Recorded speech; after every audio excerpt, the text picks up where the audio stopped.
Amados irmãos em Cristo Jesus, a paz do Senhor nosso Deus, é pela misericórdia do mesmo que nós nos encontramos nesta noite, mais uma vez para compartilhar para você uma partícula da palavra do Senhor Jesus, com relação à tentação de Jesus. Jesus se deixou ser tentado ou Jesus precisaria passar pela tentação e por que Jesus foi tentado? Vamos ver o que nos diz o texto. Esse texto, irmãos, é em Mateus capítulo 4, versículo número 3, diz assim: Então o diabo tentou Jesus. De que maneira, irmãos? Então o diabo tentou Jesus.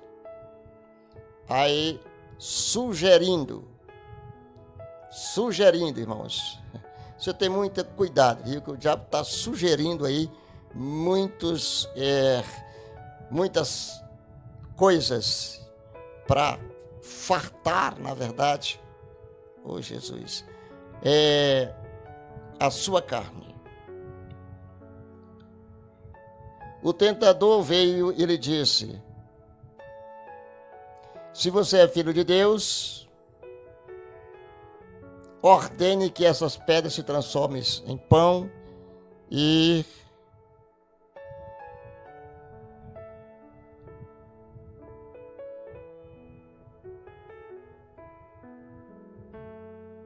coma, né, irmãos? Aqui já diz, tem um acréscimozinho que fica até mais claro para a gente, né? Para a gente. Diz assim, olha. Então o diabo tentou Jesus sugerindo. Qual a sugestão dele? Já que você é filho de Deus, transforma essas pedras em pão. O diabo sabia que Jesus era filho de Deus. Ele não tinha dúvida. Mas mesmo assim ele dizia, se és filho de Deus, né? Quando a pessoa diz se és, é porque não tem a certeza se a pessoa é ou não é.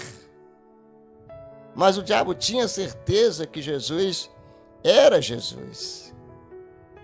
O diabo, ele não tenta alguém sem saber quem é este alguém. Tá, irmãos? Ele não fez você, mas ele conhece, não conhece você, mas conhece os seus feitos, os seus erros, os erros que você comete. O diabo sabe, porque ele conduz você ao erro, ele sugere a você a errar. Entendeu?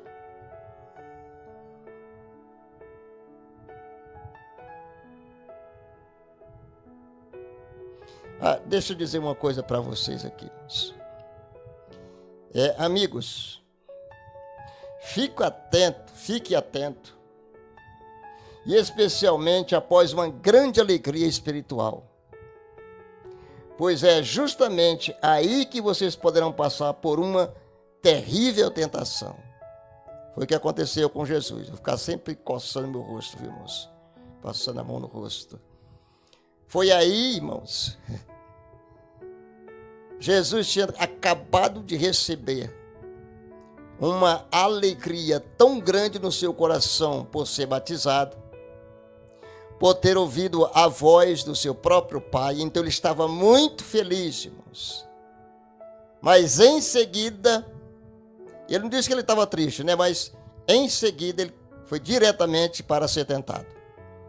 Então, quando você estiver muito alegre aí, irmãos, você tenha muito cuidado, viu?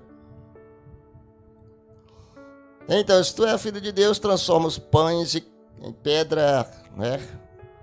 Mas Jesus sempre tem uma resposta, né, irmãos? Vamos falar aqui sobre as fases da tentação. São várias as fases da tentação. Vamos lá.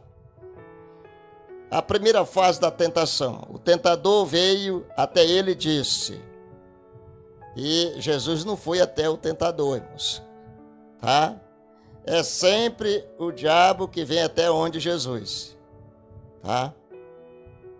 Entendeu? Se tu és o Filho de Deus, em uma versão diz, se tu és o Filho de Deus, manda que essas pedras se tornem pão. Manda. Tu não é o Filho de Deus? Era como se estivesse insultando Deus. Tá? O inimigo procurou lançar Jesus no campo da dúvida, usando o expressivo se tu és. Quando ele ouviu, Deus ouviu isso, rapaz, será possível que ele está pensando se eu sou ou não sou? Será assim? Não. Ele bem sabia que Jesus era o Filho de Deus. O diabo sabia. E Jesus, muito mais. Jesus sabia. Mas o diabo também sabia, viu, irmãos? Ele sabia que Jesus era o Filho de Deus. Aí, entre parênteses, ele, o diabo, conheceu Jesus no passado quando fomentou sua rebelião contra Deus. Aonde foi que ele conheceu ele? Lá no passado. Mas nesse caso, Jesus tinha o direito de opção. Entendemos? Tinha o direito de opção. Ele podia aceitar ou rejeitar o desejo do tentador. Quando o tentador chegar para ti, você tem duas opções, viu, irmãos? Aceitar ou rejeitar. Você não é obrigado. Não é obrigado a aceitar, não. Tá? São as opções que tem para você.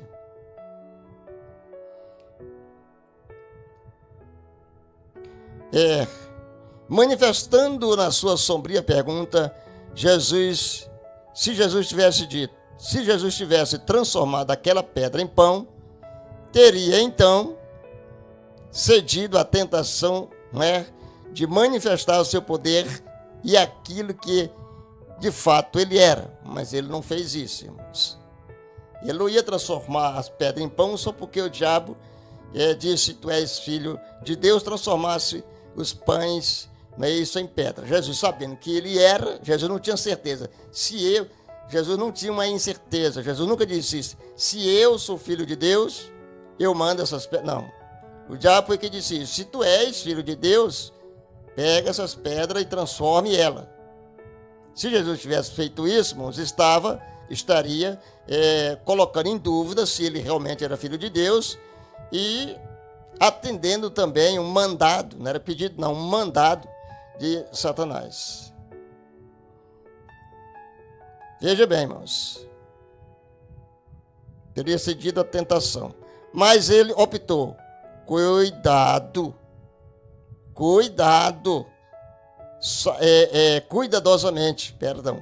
Cuidadosamente pela palavra de Deus, dizendo. Olha como Deus conhecia a Escritura e o diabo também. Está escrito, irmãos, nem só de pão viverá o homem, mas de toda palavra que sai da boca de Deus. Irmãos, não é só de pão que nós vivemos também da palavra que sai da boca de Deus. Se realmente você prega e a palavra que é colocada na sua boca é diretamente de Deus, você pode ficar tranquilo que Deus irá cuidar de você como Deus cuida dos pássaros. Entendeu, irmãos? A segunda fase da tentação, vamos ver. O tentador conduziu Jesus para um local de tentação.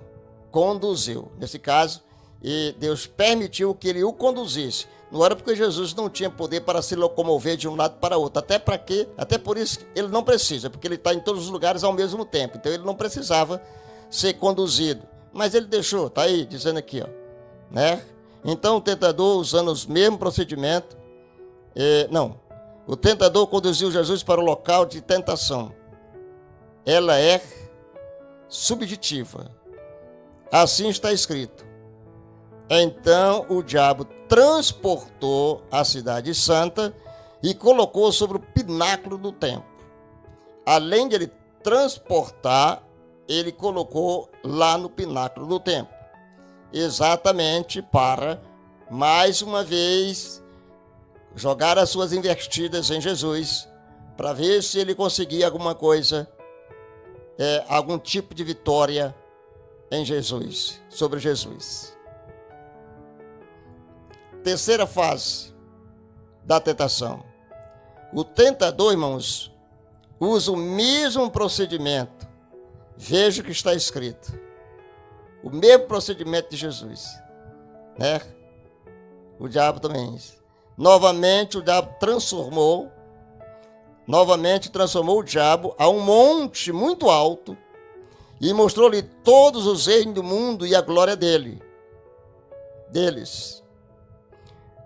Está lá em Mateus 4:8. Alguns estudiosos da Bíblia, em geral, têm grande dificuldade na interpretação da palavra transportou, empregada aqui no texto em foco.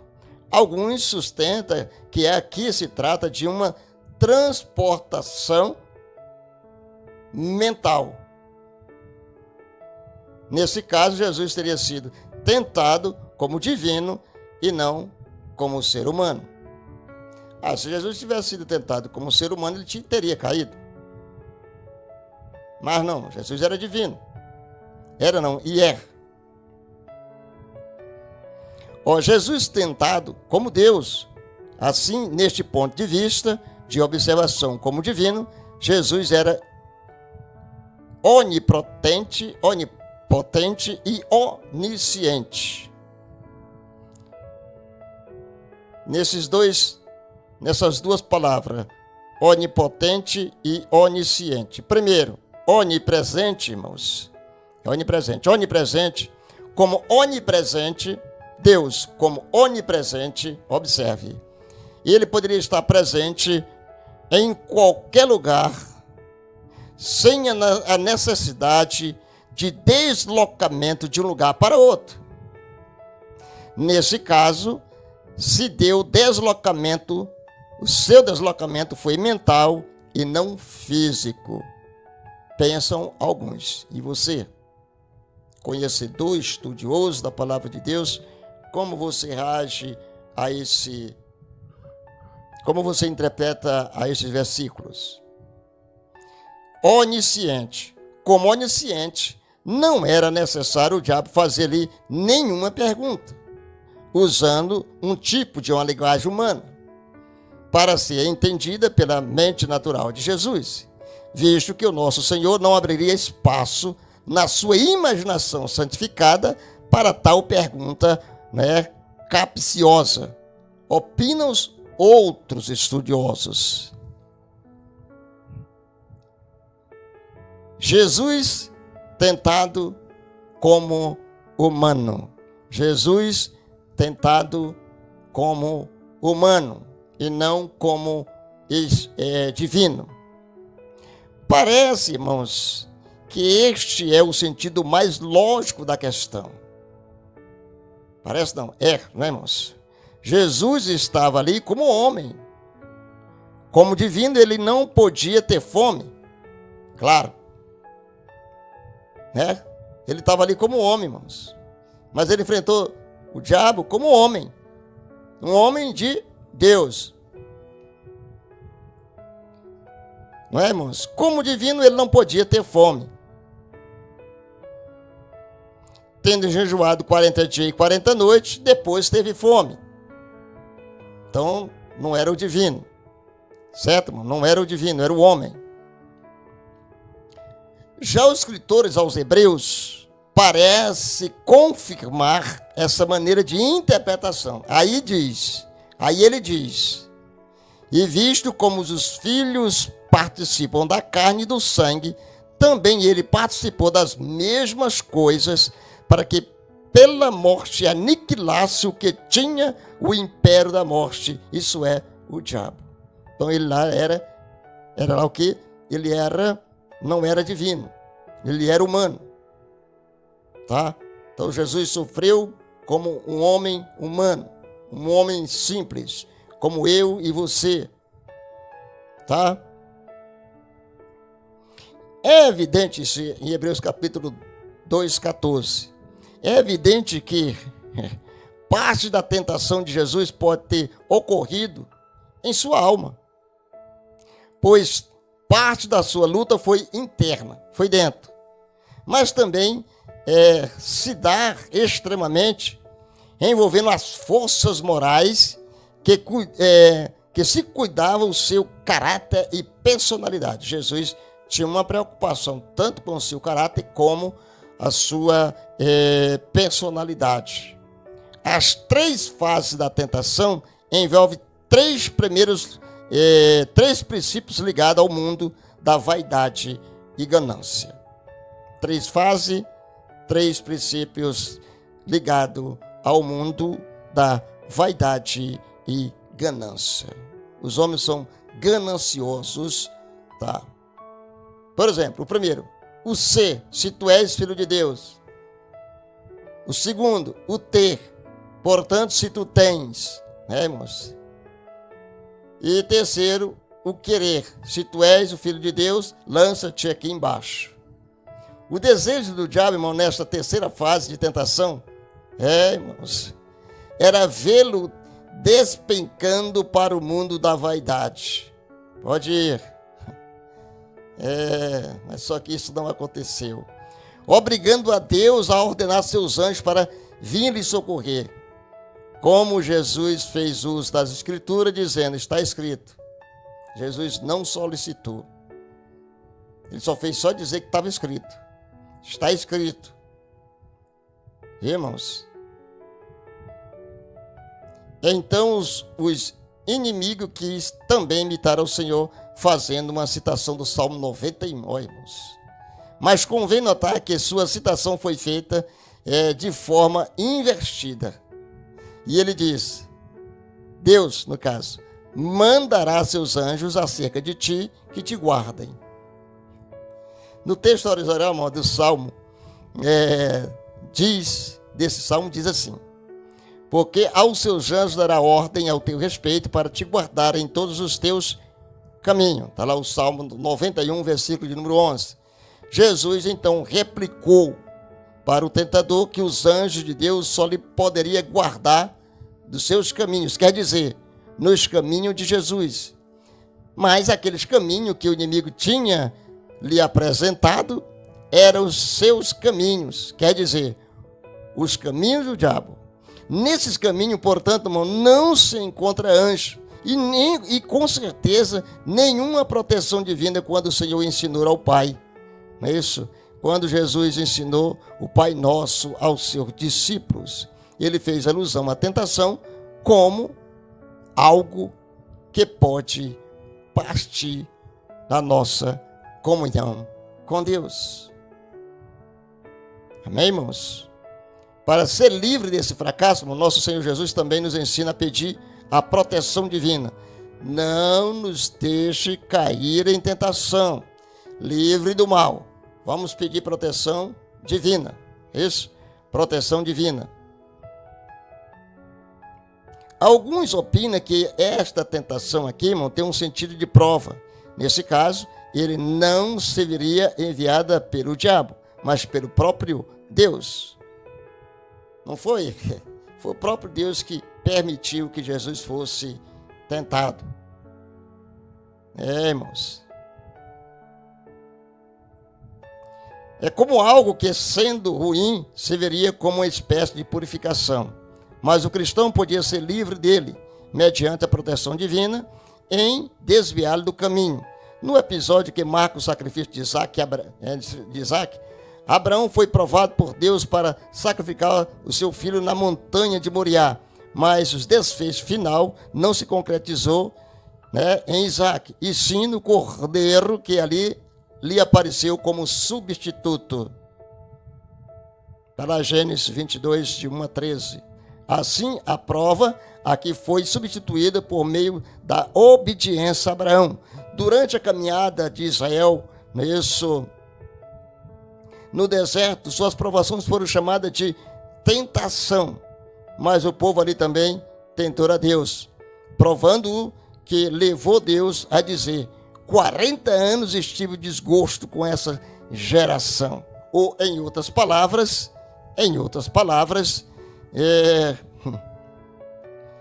eita Jesus, ou em outras passagens da Escritura, o termo tentação é tomado nesse sentido: provação e correção.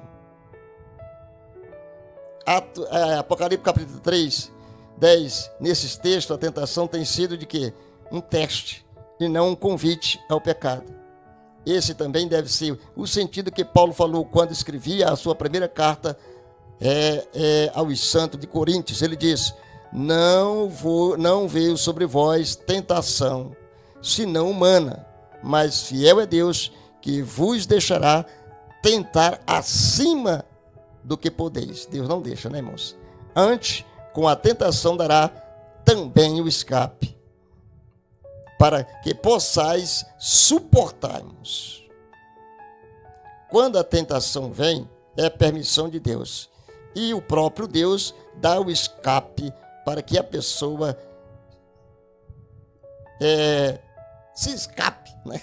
Para que a pessoa possa suportar essa tentação. Irmãos, nós devemos ter muito cuidado, muita cautela, tá certo? E devemos andar de joelhos, irmãos, devemos prestar atenção o que nós olhamos, o que nós vemos, o que nós falamos, até porque o inimigo, ele usa todas as brechas que tem, irmãos, ele usa, ele entra, ele faz morada. Então nós não devemos deixar brecha nenhuma, irmão, nem permitir que o inimigo entre em nossas vidas, porque em nossas vidas quem mora é Jesus.